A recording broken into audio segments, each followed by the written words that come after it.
ibang balita, pinangunahan ni Pangulong Duterte ang groundbreaking ceremony ng Cebu-Cordova Link Expressway o CCLEX.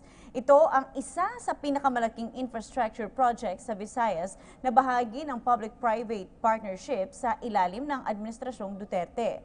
Ang CCLEX ay binubuo ng 8.2 kilometers na magdurugtong sa Cebu City at Munisipalidad ng Cordova.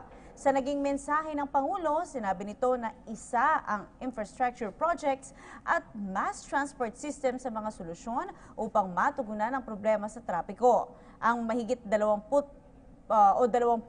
bilyong pisong proyekto ay inaasahang makakapagbigay ng trabaho at makakatulong sa pagpapaunlad ng probinsya sa larangan ng turismo, kalakalan, real estate development at iba pa.